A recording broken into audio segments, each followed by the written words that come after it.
ایک صحابی کی بیگم نے پیغام بھیجا، یا رسول اللہ میرا خامد مر رہا ہے، کلمہ نہیں پڑھ رہا۔ صحابی ہو کے کلمہ نہیں پڑھ رہا، کمال صحابی۔ اب بھاگ کے گئے، ہم نے کہا بیٹا کلمہ پڑھ، پڑھوانے والے نبی، پڑھنے والا صحابی۔ کہا جی پڑھا نہیں جاتا، بول رہا ہے کلمہ نہیں پڑھا جا رہا۔ ہم نے کہا کیوں؟ کہا جی بس پڑھا نہیں جاتا۔ آپ نے فرمایا اس کے والدین میں کون زندہ ہے؟ کہا جی ماں زندہ ہے۔ تو ہم نے کہا اس کی ماں کو بلاؤ، ماں آ گئی۔ آپ نے فرمایا علقمہ کی ماں تو بیٹے سے ناراض تو نہیں؟ سننا بچوں غور سے سنو، یہ بچے بھی غور سے سنو۔ کہا جی میں ناراض ہوں، ناراض ہوں۔ کہا تجھے کیا ناراضگی ہے؟ کہ یا رسول اللہ مجھے اس کے دین کا کوئی گلہ نہیں ہے، بہت نیک بچہ ہے، راتوں کو اٹھ کے تہجد پڑھتا ہے، نفلوں میں کھڑے ہو کے قرآن پڑھتا ہے، دن میں روزے رکھتا ہے، لیکن بس مجھ سے جب بولتا ہے تو بدتمیز ہو کے بولتا ہے، میرا دل چیر کے رکھ دیتا ہے جب مجھ سے بات کرتا ہے، بس مجھے اس کا دکھ درد ہے۔ آج تو ماؤں کی پٹائیاں کرتی ہے اولاد، وہ صرف زبان کی تیزی، زبان کا لہجہ، روکھا، کہ یا رسول اللہ بہت بدتمیز ہو کے بولتا ہے۔ آپ نے فرمایا معاف کرو گی؟ کہ جی نہیں چاہتا۔ آپ نے فرمایا میں آگ لگاؤں تو سفارش کرو گی؟ کہا جی آگ میں تو نہیں دیکھ سکتے، سفارش کروں۔ آپ نے فرمایا اگر تم نے معاف نہ کیا تو یہ مرتے ہی اللہ کی آگ میں جلے گا، اس کو صحابی ہونا بھی جہنم سے نہیں کوئی بچا سکتا۔ حالانکہ قرآن کہتا کُلًا وعد اللہ الحسنى، اے میرے نبی میرا وعدہ ہے تیرے تمام صحابہ جنتی ہیں، لیکن میرے نبی نے کہا سن لے تو نے معاف نہ کیا تو یہ سیدھا اللہ کی آگ میں جائے گا۔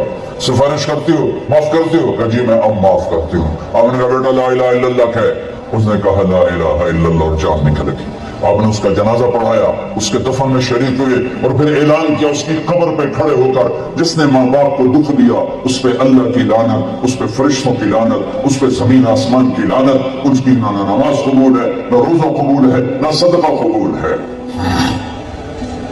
یہ ناکام انسان کی شکل ہے۔ بچوں یہ ہونے والا ہے، اللہ کی قسم کچھ تیاری کر کے مرنا ہے۔ اللہ آپ کو بڑے عہدے دے، بڑی ڈگریاں دے، بڑے کاروبار دے، ہماری تو خوشی ہوگی، ہماری نسل پروان چڑھے، عزتوں کی بلندیاں چوٹیاں طے کرے، پر جب تک اچھے انسان نہیں بنو گے نہ دنیا تمہاری ہے نہ آخرت تمہاری ہے۔ اور اچھے انسان کا معیار ہے میرے نبی پاک صلی اللہ علیہ وسلم کی مبارک پاکیزہ زندگی، اس کے بغیر کوئی انسان نہیں ہے جس کے اندر غلامی مصطفیٰ نہیں، غلامی محمد نہیں، عشق محمد نہیں، عشق رسول نہیں، جس کے اندر میرے نبی کا اتباع نہیں، وہ انسان کہلانے کے قابل نہیں ہے۔ اب ایک آدمی یوں ہو گیا، اس کی نیکیاں سے ہو گئی تو اللہ کا اعلان ہوگا کامیاب ہو گیا، کامیاب ہو گیا، اسے جنت کے جوڑے پہناؤ، اسے جنت کا تاج پہناؤ۔ یہ جائے گا، یہ 5 فٹ کے قدم ہے، 6 فٹ کے قدم ہے، لیکن جب اللہ کہے گا کامیاب ہو گیا تو جنت کا جو ہائٹ ہے وہ 5 فٹ نہیں ہے، جنت کی ہائٹ 130 فٹ ہے۔ اللہ نے ہمیں جو بنایا، ہمارے باپ آدم کو جو بنایا اور ہماری اماں حوا کو جو بنایا 130 فٹ۔ آپ سب بچے شاید جانتے ہوں گے یوسف علیہ السلام کو، یہ بچیاں بھی جانتے ہوں گے، یوسف علیہ السلام کو اللہ نے سب سے حسین بنایا، سب سے خوبصورت یوسف علیہ السلام۔ یہ بات بہت کم لوگوں کو معلوم ہوگی، سب سے حسین عورت حضرت حوا تھی، ہماری دادی حوا، سب سے حسین عورت، سب سے حسین عورت، ایسی حسین آج تک نہ ہوئی نہ ہوگی۔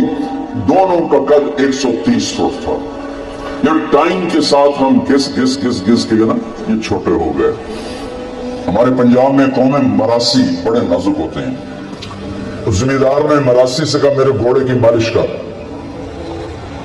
مراسی نے اپنی مالش کبھی نہیں کی تھی، گھوڑے کی کہاں سے کرتا؟